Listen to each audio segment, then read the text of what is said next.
Hey guys, ஒரு நம்ம காலைல எழுந்தாச்சு. இன்றைக்கி நம்ம இந்த வீடியோவில் என்ன பார்க்க போகிறோன்னா, ஒரு மார்னிங் ட்ரிங்க் தான் பண்ண போகிறோம். மார்னிங் ட்ரிங்க் என்னென்னு பார்த்தீங்கன்னா, சப்ஜா விதையும் பாதாம் பிசினும் நான் நைட்டே ஊற வச்சிட்டேன். இது வந்து நான் ஃபஸ்ட் டைம் ட்ரை பண்ணுறேன். ஸோ அதனால் இந்த வீடியோவை மறக்காமல் நீங்கள் ஃபுல்லாக பாருங்கள். ஒரு பாதாம் பிசின் வந்து பர்ஃபெக்டாக ஊறிடுச்சு. சரி, ஃப்ரிட்ஜில் பால் இருக்கான்னு பார்க்குறப்ப பால் இல்லை. ஸோ நம்ம கடையில் போய் பால் வாங்கிட்டு சொல்லிட்டு நான் பைக் எடுத்துகிட்டு கிளம்பிட்டேன். பைக் எடுத்து கிளம்பும்போது ஒரு சின்ன ஐடியா, ஒரு ஸ்மால் ரைடு போய்ட்டு வருவோம், காலைல அப்படியே இயற்கையெல்லாம் பார்த்து வருவோம்னு சொல்லிட்டு நான் கிரவுண்டை நோக்கி பயணத்தை ஸ்டார்ட் பண்ணிட்டேன். அப்புறம் சரி சுற்றிட்டு ஒரு நம்ம வந்துட்டேன். நான் ஊரை நோக்கி வந்துட்டேன். ஊரை நோக்கி வந்தோன்னா நம்ம கடைக்கும் வந்தாச்சு. கடைக்கு வந்தோன்னே பார்த்தீங்கன்னா வந்து பால் பாக்கெட் வாங்கிட்டேன். ஆரோக்கியா பால் வாங்கிட்டேன். ஆரோக்கியா பால் வந்து ஆரோக்கியமானது. ஸோ அதனால் வாங்கிட்டேன். வீட்டுக்கு வந்துட்டு ஒரு பேனில் தண்ணியை ஹீட் பண்ணி நான் பால் ஆட் பண்ணிக்கிட்டேன். நான் ஏன் தண்ணி ஆட் பண்ணி பால் ஆட் பண்ணேன்னா, தண்ணி கொதிச்சு நம்ம பால் ஆட் பண்ணும்போது பாத்திரத்துக்கு எந்த ஒரு அடியும் பிடிக்காது. பால் வந்து சூப்பராக இருக்கும்.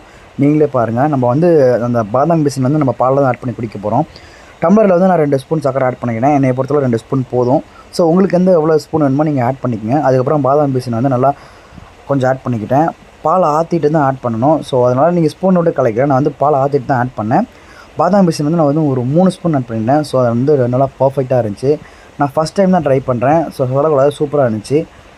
நீங்கள் வந்து உங்களுக்கு வந்து ஜூஸோ இல்லை நீங்கள் வந்து வெறும் பாலே ஆட் பண்ணி குடிச்சிக்கலாம். வீடியோ பிடிச்சா லைக் பண்ணுங்கள். பாய்.